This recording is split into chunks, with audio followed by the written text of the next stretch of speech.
This is Government Matters with Mimi Gerges. This is Government Matters, the show that delivers insights on federal government programs, people, and operations. I'm Mimi Gerges. The U.S. Fire Administration is a component of FEMA. They're launching a national strategy to combat an increase in deadly fires. Moore-Merrell is U.S. Fire Administrator. Lori, welcome to the program. Thank you so much. So you write something that was shocking to me. Quote, "In this country, your chances of dying in a fire today are higher than 40 years ago." Why is that? Today we have building materials that are far less resistant to fire than years ago. We have a lot of lightweight construction. We have even the contents in our home, or more plastics, more foam. These things burn much more quickly. That's why we say fire is fast. So it's important that we have escape plans because, as you noted, we are less likely to escape fire today because it is so fast. So we need to know our plan to get out, and your chances of dying, consequently, are much higher than they were in any time in history. So why now do we have less time to safely exit a burning building than we did before? What's behind that? It is the speed of fire and the progression of fire, how quickly it moves because the contents are so flammable. We also have a lot of building, particularly in public housing, a lot of buildings that are not equipped with sprinkler systems, for example, automatic fire suppression systems. We also have in public housing a good bit of stock that was built prior to the 1992 Fire Safety Act. And so we have over 500,000, HUD tells us. Many of those have not been retrofitted.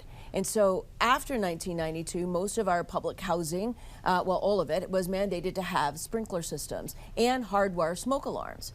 So we have this building stock that still is not alarmed appropriately. It doesn't have automatic suppression.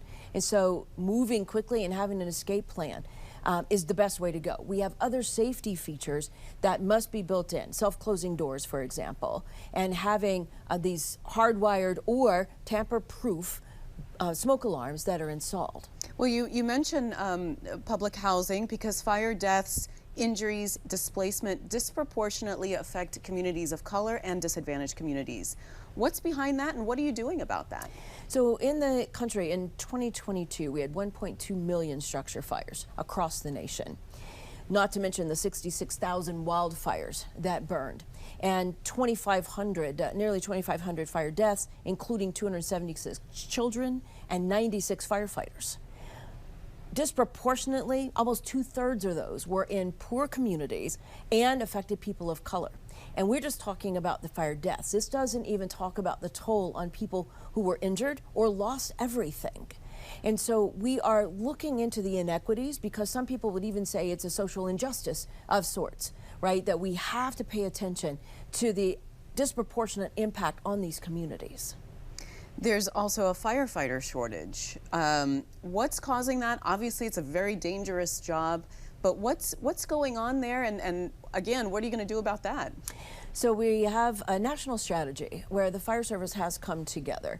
All of the heads of their nation's fire organizations, for everything from management to labor to our volunteer cadre to NFPA, for example, all of our research agencies, we are standing together for the first time in history. They are working with the U.S. Fire Administrator to say we have to be as one because we do have this shortage.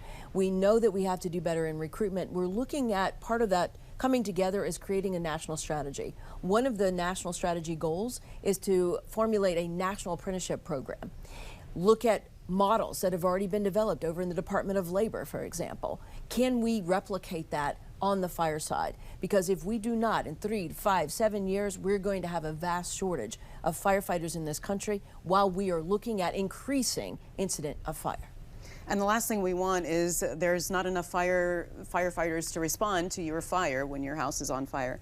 Well, firefighters are also at a higher risk for some cancers. They're exposed to high amounts of PFAS chemicals. What's being done to help them? So you're exactly right. The firefighter death rate from cancer is very high. In fact, 75% of firefighters who die last year, 75% of them were from cancer.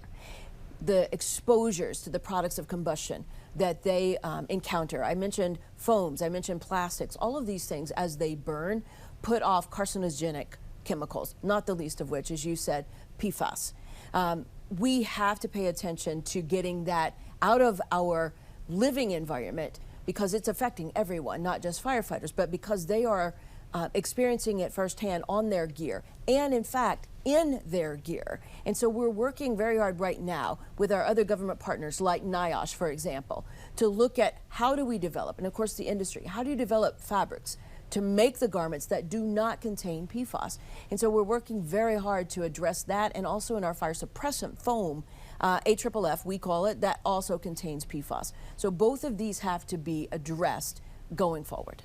Firefighters also have higher risk of mental health issues, including PTSD. Are there programs that you're running that would help them?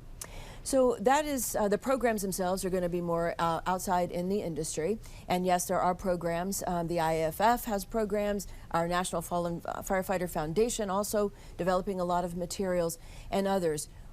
What we are addressing is the PTS level that matches that of our military. Firefighters, we talk a lot about things they can't unsee. I told you about the fire deaths, and I told you how many children. Imagine that memory of pulling a child who's been burned, who's died in a fire, right? You don't forget that. You don't unsee those things.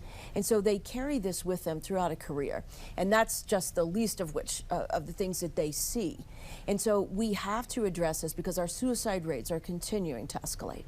And very quickly, I mean, you mentioned before there's lots of homes and buildings that don't have fire alarms. Is there something the federal government can do about mandating that? That's a great, great question.